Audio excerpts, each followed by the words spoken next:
नमस्कार दोस्तों।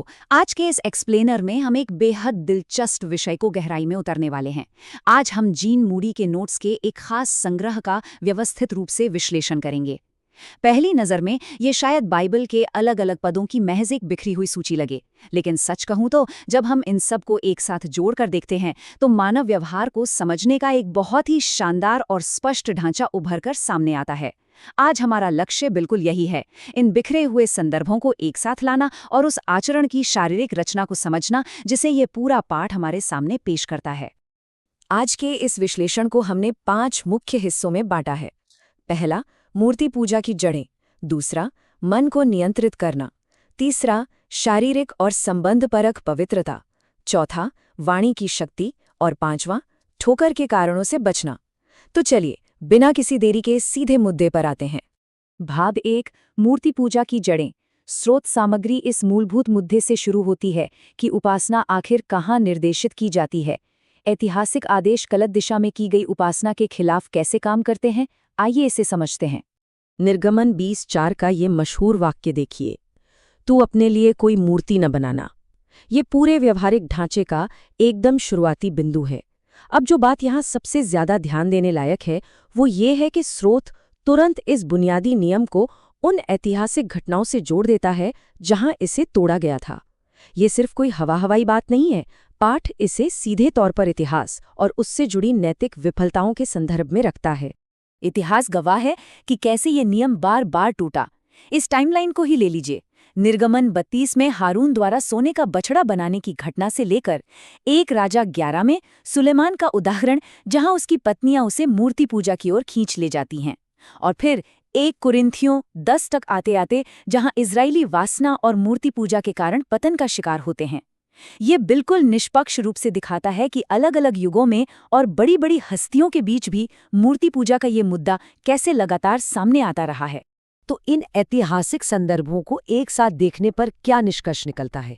यही कि इन ग्रंथों में ऐतिहासिक मूर्ति पूजा को सिर्फ एक छोटी मोटी गलती नहीं माना गया है। बिल्कुल नहीं।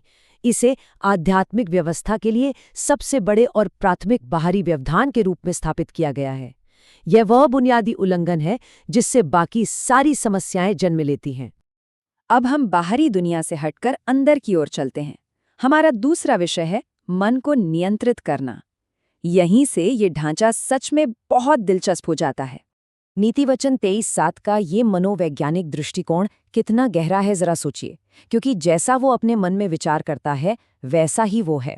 ये एक बहुत बड़ा बदलाव है। ये ग्रंथ साफ तौर पर हमारे अंदर के विचारों को हमारी बाहरी पहचान और व्यवहार की असल जड़ मानते हैं। मतलब जो कुछ भी बाहर होता है उसकी शुरुआत कहीं ना कहीं मन के भीतर ही होती है। विचार और पहचान दोनों एक दूसरे से पूरी तरह जुड़े हुए हैं। और इसे हासिल करने का तरीका क्या है? ये तुलना शानदार ढंग से समझाती है कि बाइबल हमारे मन को कैसे संभालती है।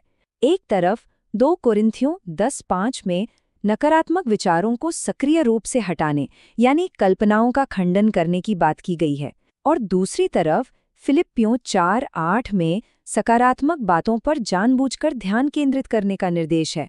यह मन को काबू में रखने की एक कमाल की दोहरी रणनीति है। जो गलत है उसे हटाओ और जो सही है उसे सींचो। भाग 3, शारीरिक और संबंधपरक पवित्रता। तो जब वे आंतरिक विचार बेगाम हो जाते हैं तब क्या होता है? आइए देखते हैं कि कैसे हमारे विचार बाहरी कार्यों का रूप ले लेते हैं। ये विचार असल जिंदगी में कैसे असर डालते हैं, इसे लेकर ग्रंथों में बहुत स्पष्ट सीमाएं तय की गई हैं। कुलूसियों 3:5 में बताई गई अशुद्धता से लेकर मत्ती और कुरिन्थियों में उल्लिखित व्यभिचार और रिश्तों के उल्लंघनों तक कई व्यवहारों को सख्त रूप से त्यागने को कहा गया है। इब्रानियों 13:4 में बिस्तर को निष्कलंक रखने पर जोर दिया गया है, वो यहाँ स्पष्ट रूप से देखा जा सकता है। यहाँ एक बहुत ही दिलचस्प पुराना शब्द आता है, कंक्यूपिसेंस, जिसे अक्सर बुरी लालसा कहा जाता है। रोमियो 7 और 1 थेसलोनिकियों 4 में इसका जिक्र है। इसका सीधा सा मतलब है एक बहुत ही तीव्र वासना जो ईश्वरीय इच्छा के खिलाफ हो। स्रोत इसे कई बार शारीरिक अपराधों के मुख्य कारण के रूप में बताता है। ये वही शक्तिशाली आंतरिक बल है जो इंसान को सीमाएं लांघने पर मजबूर कर देता है। अब सबसे अहम सवाल, ये शारीरिक पवित्रता आखिर किस चीज से जुड़ती है? रोमियो 6:16 इसे बहुत बेबाकी से समझाता है। तुम उसी के दास हो जिसकी तुम आज्ञा मानते हो। इन ग्रंथों के अनुसार हमारे काम सिर्फ भौतिक घटनाएं नहीं हैं, वे हमारी आध्यात्मिक निष्ठा को तय करते हैं। इंसान जिस लालसा के आगे झुकता है वो उसी का दास बन जाता है। सीधी सी बात है। विचारों और कार्यों के बाद अब बात करते हैं हमारे संवाद की। हमारा चौथा भाग है वाणी की शक्ति। कुलोसियों 3 की ये सूची सच में ध्यान देने लायक है। क्या आपने गौर किया कि कैसे क्रोध और रोष जैसी भावनात्मक स्थितियों को सीधे निंदा और गंदी बातों जैसी मौखिक अभिव्यक्तियों के साथ एक ही टोकरी में रखा गया है?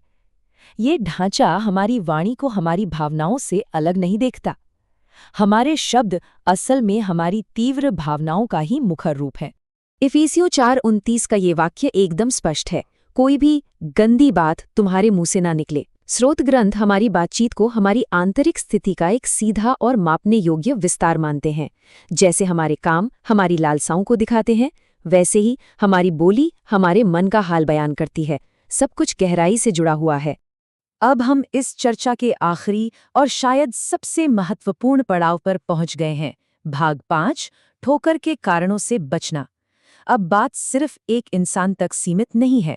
यहाँ व्यक्तिगत कार्यों से बढ़कर पूरे समाज की बात हो रही है। ग्रंथों में अंधकार के कामों को त्यागने की आज्ञा दी गई है और इसके बिल्कुल विपरीत धार्मिकता के लिए जागने का निर्देश है।